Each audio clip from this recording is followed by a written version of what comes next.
Hello, welcome back to our channel. My name is Lauren. I am your resident intuitive baddie. I apologize if I am not looking at the camera. As you can see, I am outside. I am at my favorite place in the world, Scarborough Bluffs. I really hope the audio is okay because it is windy as fuck, as you can probably see by my hair. But it's a sunny day, so I'm here by the water.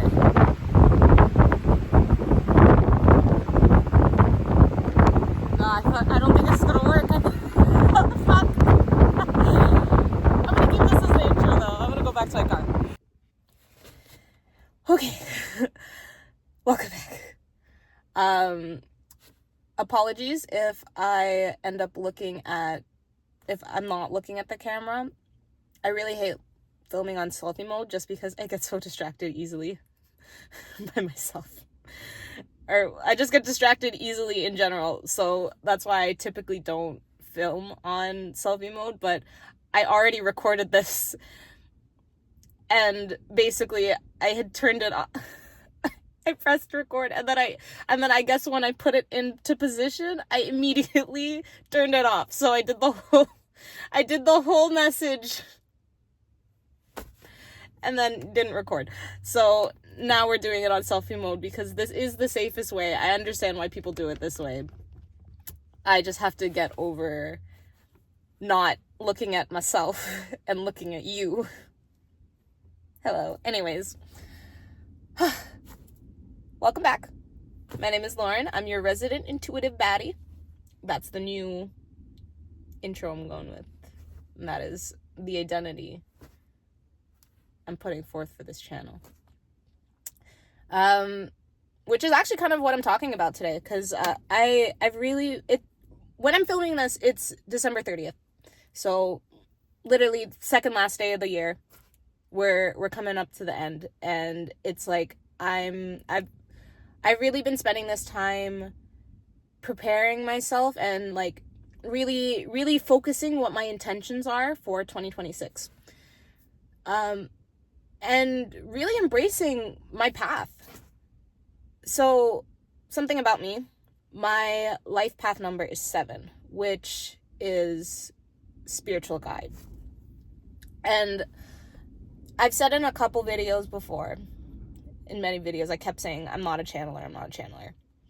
And in the maybe last couple, I've kind of been softening more to the idea and kind of just like, okay, maybe I am a channeler, but not in the same way. And I think I've just been trying to find my footing when it comes to channeling, because what I know, or my idea of a channeler, is somebody who spirit speaks through, somebody who gets the messages clearly and then can channel them.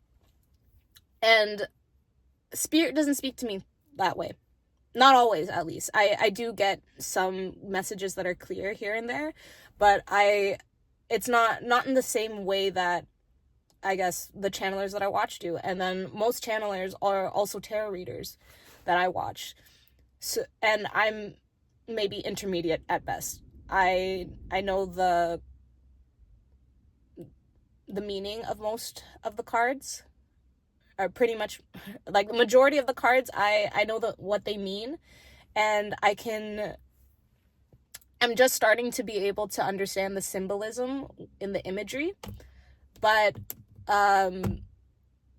yeah, I'm not confident enough to do a reading for somebody else. And yeah, I'll do it for myself, but it's like I'll be sitting there for a while. Or usually I need to look up something so that I can interpret. Like I can't intuitively interpret like that. But another thing about me is I have always had a really deep connection to music. So when I was younger, I really wanted to be a singer.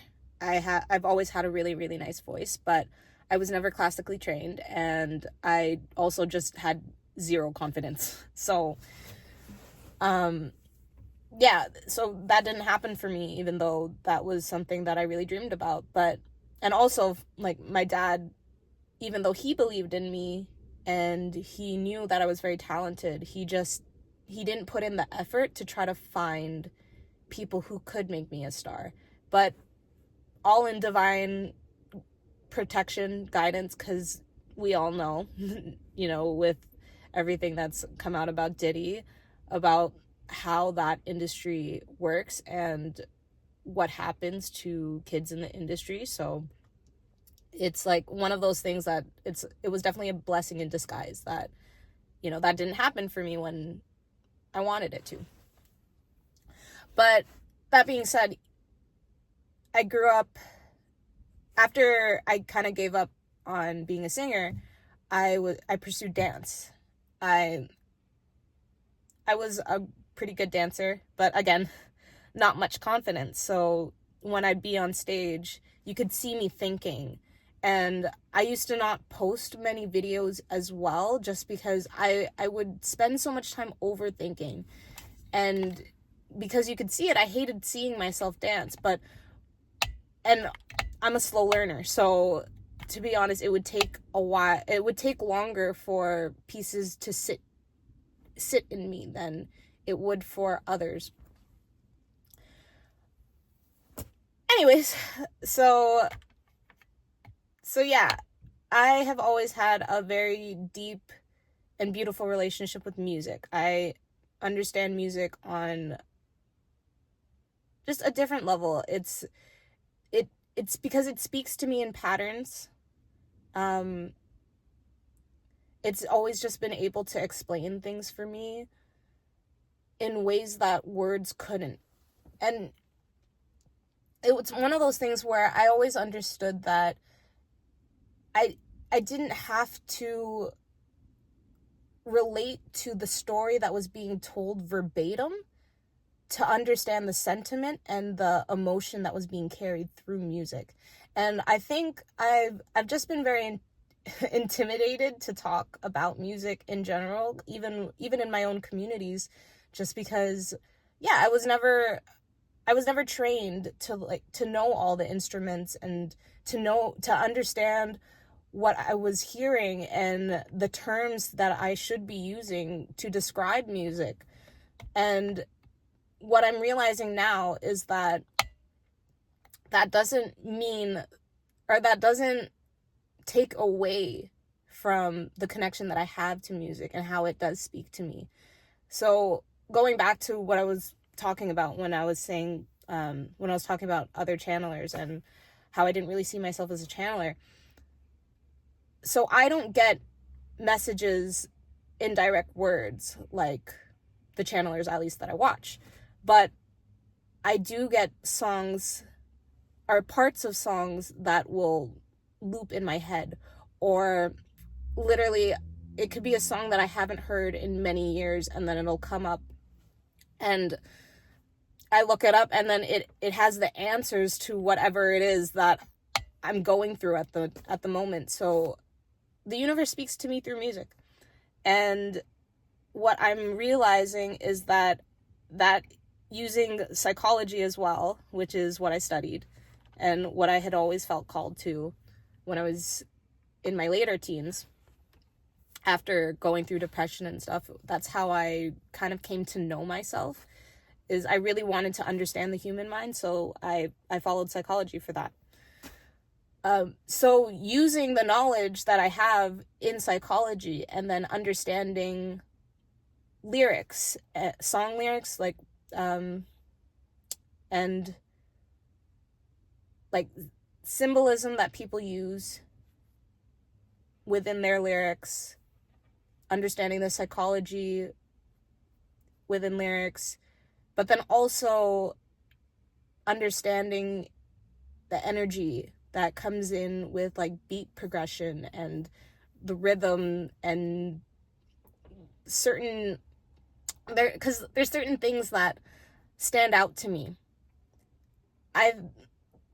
When I filmed this the first time, this is a little side tangent, but I have absolutely no proof of this, but I have high speculation that I am a high functioning autistic person, because yeah, there's like there are signs. There are signs. When I was younger and when I was a cashier, though it was my first job, I used to invert the the totals a lot, so I would read it inside out rather than to like say it was 934, it's like I'm saying it's 394 or some shit like that. Especially if I'm like not slowing down the pace to read. And I've always just been a slow learner. Which is kind of funny because, you know, in school, they literally teach you that there are 8 different types of learning. And yet, we're going to structure the system on one. What the fuck? So, anyways, this is why I always hated school systems. Because, like, it just never worked for me. Because that pacing put so much pressure on me that it made me not want to learn the things that I wanted to learn. And these are the things that I'm understanding now that I've taken the time to actually embrace the things that I really love and that have been called to learn. Is that I put so much pressure on myself, and then it made me not even really want, and that's just why I didn't talk. Because I was so intimidated by words and like being able to articulate the things that I could feel intuitively, that I pretty much put that barricade between me and other people. And I kept emitting fear and feeling stupid because, yeah, I didn't know how to interpret the things that I was feeling. But we're fucking here now. We making videos and we're following the calling. It might be a slow journey, but if you're here, I'm glad you're on it with me. And yeah, it's just I'm really recognizing that we are in a time where I think the structures that we have known and we have grown up with are all about to collapse because of AI. And I think that it's been instilled into us to be fearful of AI and to think that, you know, it's going to take over, and be, instead of realizing how we can co-create with AI, is because if you think about it, these people who are in power that are creating the systems right now, right? It's like, if we know that the systems are broken, which they are not broken, they are intentionally made to be broken so that we fail. So if we know that we can use a computer to create a better system, why the fuck are these people in power? You know what I mean? So it's like sooner or later people are going to wake up to that. Like you can only fool the masses for so long, but because of technology, because of social media, and because we are all able to connect, there's only so much censorship that can go on before everybody kind of wakes up to the fact that, yeah, we are being controlled by people who have no care for the human race and just want power. And if we outnumber them at the end of the day, so, you know, they lose their power once we decide. But right now, most of society feels like we don't have a choice. Like, we don't question these systems that we're in and these things that we're just born into doing things like paying taxes. Like, when did I agree to this? When did I agree that I needed to give a portion of the money that I earn through my labor, and I don't even get to decide what it's used for? And you're gonna tell me that's not some type of slavery? Okay. Anyways, so I believe that my path as a spiritual guide is to help people once the systems collapse, and help people understand a different perspective and a new way of life, because I truly see the world so beautifully. And to me, it's just logic. It's so simple. Living is so simple. Like, the fact that I'm here by the water because it's a sunny day, and that makes me happy. Like, I'm gonna go through the rest of my day so happy because I allowed myself to be fueled by nature. But yeah, people are fucking stuck inside. They don't know how to not be on their phones. They don't know how to connect with each other. And it's like, I think I'm supposed to also be teaching balance, because of course it's a beautiful thing. I'm connecting with you right now through the screen. I don't know who you are. I don't know where you are. You could be across the world, or you could be fucking 5 minutes down the road from me. It doesn't matter. I'm able to get this message to you. Isn't that a beautiful thing? But at the same time, the point of life is to go out and experience the world. And if we spend all of our time on our phones, then we're not living life. We're not breathing air. We're not seeing the nature or the beauties of nature and what, like, the beauties of the earth. I was on a really good roll there. But yeah, I'm really embracing this path for next year, and I see so much good happening for me in the next year.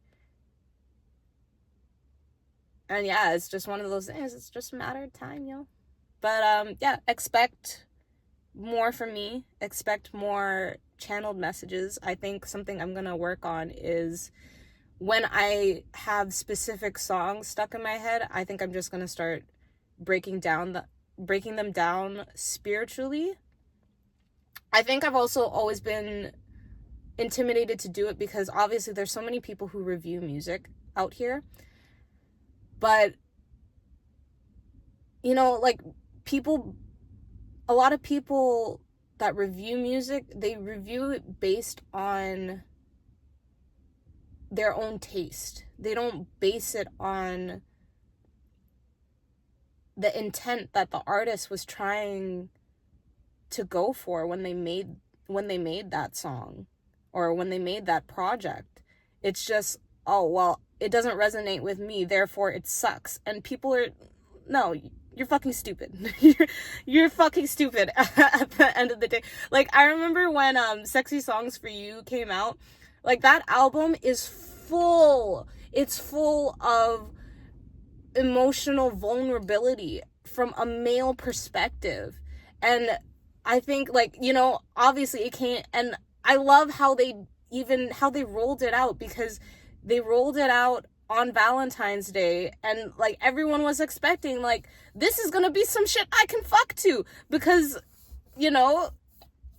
that's what they're insinuating. But it was full of emotional vulnerability, and I think that's why so many people were like, what the fuck is this? Because what was sexy about it, especially if you're an actual female and you've been with somebody who's emotionally unavailable, to be able to hear that side of why they were emotionally unavailable at the time, or that they actually had feelings and they just were scared this whole time, but they had these feelings, is fucking sexy. Oh. But yeah, because what I realized is the people that I talked to, anybody that I had talked to that had never been through heartbreak or had never had to deal with, like, losing somebody, those people were the people that album did not resonate with.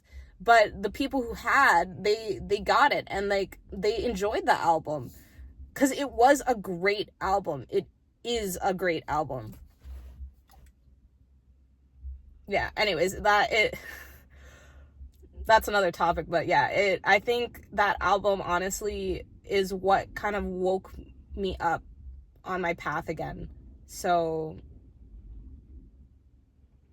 yeah. All right. Well, a lot to say. um yeah, thank you for rocking with me. I hope you continue to rock with me and see the things that I could do if I resonate with you. Yeah, until next time. Goodbye.